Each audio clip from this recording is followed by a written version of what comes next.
Healy तमलीक की कई सूरतें हैं, चुनांचे उनमें से चंद एक सूरत ये कि फ़कीर को ज़कात के माल का बिल्कुलिया मालिक बना दिया जाए कि ये लो, ये माल है, ये तुम्हारा माल, तुमको हमने दे दिया, ये माल तुम्हारा हो गया, अब इस पर हमारा कोई कब्जा नहीं। फिर अब ये कि जब उसको दे दिया जाए, उससे कहा जाए कि फला जगह पर खर्च की ज़रूरत है, तुम अपनी तरफ से वहाँ खर्च कर दो, तुम अपनी तरफ से वहाँ खर्च कर दो। तो अगर वो खुद अपनी रज़ा से, अपनी रग़बत से, अपनी ख्वाहिशात से, अपने फ़ैसले से, उस पर कोई ज़ोर ज़बरदस्ती नहीं, कोई दबाव नहीं, अगर वो अपनी मर्जी से उस माल को उस जगह में खर्च कर देगा तो इस अमल का सवाब उसे भी मिलेगा और खर्च करने वाले को भी मिलेगा। और अगर ज़कात देने वाली की ज़कात भी इस सूरत में अदा हो जाएगी और लेने वाले जो है उसको भी इसका सवाब मिलेगा। ये तो एक सूरत हाल थी, लेकिन शर्त यह है कि ज़ोर ज़बरदस्ती नहीं होनी चाहिए। अगर ज़ोर ज़बरदस्ती करके कि लो ज़कात का माल है फला जगह खर्च करो, तो ये फिर हीला तमलीक नहीं और ये सूरत भी जायज़ नहीं होगी, ना ज़कात अदा होगी और ना ही जो है ज़कात अदा करने वालों को इसका कोई सवाब मिलेगा। चुनांचे फतावा तातार खानिया में है, वलहीलतु लिमन अराद ज़ालिका यतसद्दक़ यनवी ज़कात अला फ़क़ीर सुम्मा यअमुरु बाद ज़ालिका बिस्सर्फ़। इस तरीके की इबारत फतावा तातार खानिया जो ज़करिया बुक डिपो देवबंद का हिंदी नुस्खा, उसकी तीसरी जिल्द सफ़ा 208, फतावा महमूदिया जो ढाबेल का छपा हुआ नुस्खा, उसकी 9वीं जिल्द सफ़ा 505 पर इसको नकल किया गया है। ये तो एक सूरत हाल थी। दूसरी सूरत हाल ये कि फ़कीर से ये कहा जाए कि तुम अपने तौर पर कर्ज लेकर फला ज़रूरत में खर्च कर दो, तो अपने तौर पर किसी से कोई माल कर्ज ले लो और जहाँ जैसी ज़रूरत है वहाँ तुम उस माल को खर्च कर दो, और ख़र्च करने के बाद फ़कीर के कर्ज की अदायगी ज़कात की रकम से अदा कर दी जाए। अब ये जो आपके पास ज़कात की रकम है, इस रकम को उसके जो कर्ज जिससे लिया है उस कर्ज में इसको अदा कर दिया जाए। तो इस तरीके से ऐसी सूरत में बिलाशुबा ज़कात भी अदा हो जाएगी और जो काम करना है वो काम भी पूरा हो जाएगा। चुनांचे फतावा हिंद में है, वद्दफ़उ इला मन अलैहि दैन औला मिन अद्दफ़ इलल फ़क़ीर। यह फतावा हिंदिया की इबारत है, पहली जिल्द सफ़ा 188 पर इसको नकल किया है। तीसरी सूरत हाल ये है, आजकल जो मदारिस के अंदर हीले तमलीक को इख्तियार किया जाता है उसका ये कि मदरसे का जितना माहाना खर्च बशमूल असातिज़ा की तनख्वाह वगैरह या क्या नाम है मतबख का लाइट बिल है या और भी जो चीज़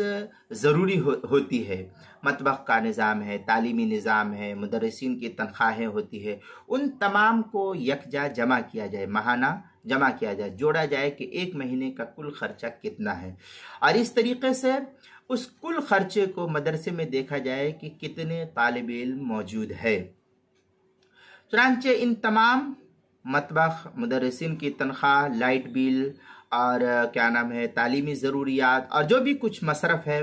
मदरसे का, उन तमाम को जमा करके उसको तलबा की तादाद पर तकसीम करके जो हासिल आए, मसलन एक महीने की क्या नाम है मदरसे की कुल खर्च की जो रकम है वो 1 लाख रुपया बनती है। तालीम पर खर्च करने होना, मतबख पर खर्च करना, असातिज़ा की तनख्वाह पर खर्च होना और भी दीगर जो तमाम तर ज़रूरियात है, एक मोटी रकम समझिए कि 1 लाख रुपया क्या नाम है महीना जुड़ती है, लाइट बिल और वगैरह वगैरह सब ले करके। अब देखा जाए कि मदरसे के अंदर कितने बच्चे हैं, तो मसलन समझिए कि मदरसे में 100 बच्चे हैं,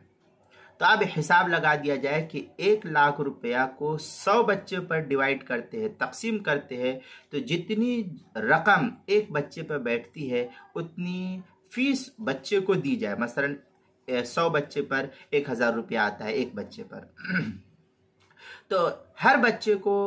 1000 रुपया दिया जाए और उतनी रकम हर तालिब इल्म को क्या नाम है ज़कात की रकम मदरसे में से निकाल करके दी जाए और ये कहा जाए कि ये 1000 रुपया तुम्हारी महीने की फ़ीस होती है, ये लो मदरसे में जा कर के 1000 रुपया क्या नाम है अपनी फ़ीस अदा करो। अब ये फ़ीस मुकर्रर कर दी गई, तो अब इस तरीके से हर महीना फीस के ज़रिए से मदरसे का पैसा मदरसे में ही है, और हिले तमलीग के आला दर्जे की ये गुंजाइश है और ये आला दर्जा है कि इस तरीके से बच्चों को फीस दिया, ज़कात की रकम दी गई, अब ये मुस्तहिक बच्चे पर खर्च हो गई। अब उनके ऊपर चूंकि कर्जा है मदरसे का, अब बच्चे से कहा जाए कि ये लो तुम अपनी क्या नाम है फीस मदरसे में जा करके जमा करो, और हर महीने फीस के बकदर रकम बतौर वजीफ़ा तालिब इल्म को देकर उससे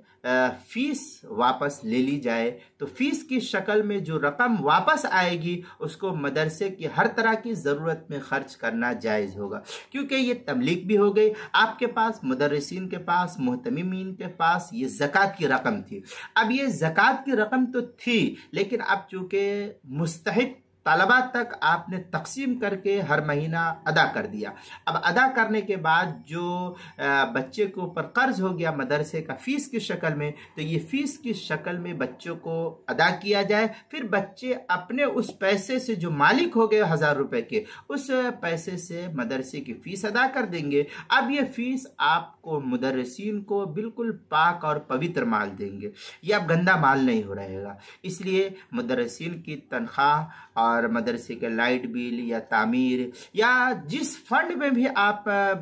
मदरसे में लगाएं, तो इसमें बिला कराहत आपको लगाने की गुंजाइश होगी, इसमें कोई कराहत नहीं होगी, इसकी आपको इजाज़त होगी। इसलिए मैं दरख्वास्त करता हूँ अहले मदारिस से कि इस तरीके से अगर किया जाए, बच्चों की फ़ीस की शक्ल में अगर इसको मुतय्यन करके फिर दिया जाए, तो मैं समझता हूँ कि मदरसे का निज़ाम भी पाक, साफ़ और पवित्र रहेगा, और असातिज़ा भी गंदे और ख़बीस माल से महफूज रहेंगे, और इस तरीके से जो है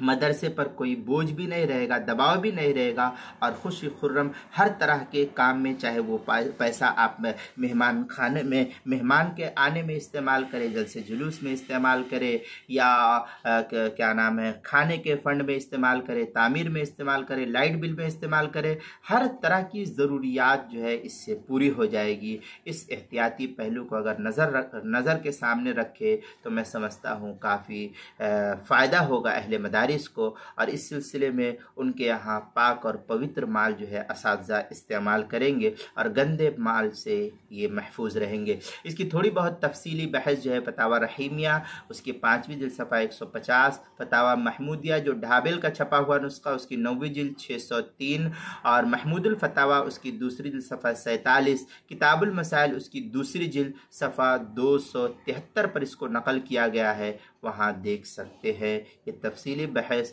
या ख़ुद असातिज़ा जिस मदरसे में ये निज़ाम चल रहा है वहाँ इस तरीके के निज़ाम को चलाया जाए, तो मैं समझता हूँ ये ज़्यादा मुनासिब और अफजल होगा।